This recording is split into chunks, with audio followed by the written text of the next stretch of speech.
Horror games have seen a big uptick in quality in recent years, with the influx of indie titles that have challenged the dated formula of big budget action.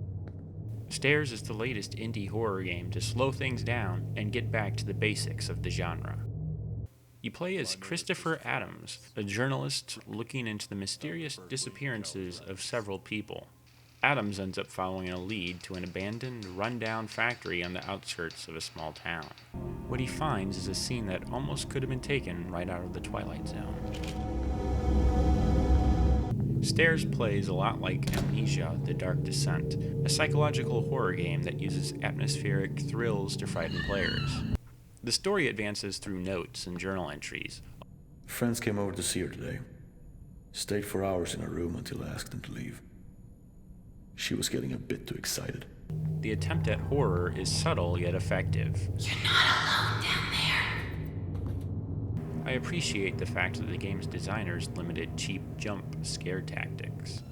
Instead, they heavily rely on slowly building tension through unsettling sounds, disconcerting music, and both verbal and visual foreshadowing.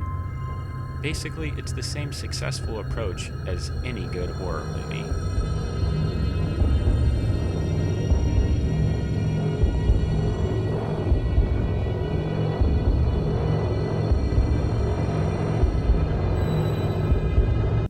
Stairs is not an action-packed survival horror game. It is in fact very minimalist in its presentation and gameplay design, limiting you to a few key abilities. Your character can walk, run, or crouch, but the only real actions are action commands or the use of a digital camera. You are a journalist after all. The camera ends up acting as both a light source in certain situations and a portal into the supernatural realm in others. There are no attacks or weapons at your disposal. Instead, you will have to rely on your wits to survive. I will be free. Are you running yet, Mr. Adams? Most of your time is spent exploring the surprisingly varied environments, while searching for objects to solve light puzzles and journal entries to fill in story gaps. The pacing is particularly strong and does not suffer from sections that feel drawn out to artificially extend playtime. I also never got too frustrated looking for items or solving puzzles, as the game is fairly straightforward. Stairs can be genuinely scary at times.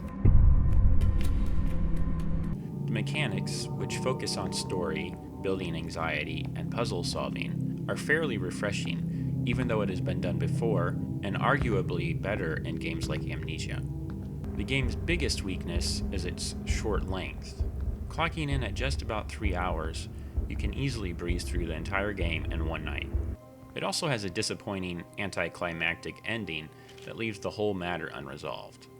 Overall, Stairs is an enjoyable experience if you can get past the short length. I give Stairs a 7.5 out of 10. You can read our full text review on the GameFreaks365.com website. Also, be sure to subscribe to our YouTube channel for more gaming news, reviews, and other original content.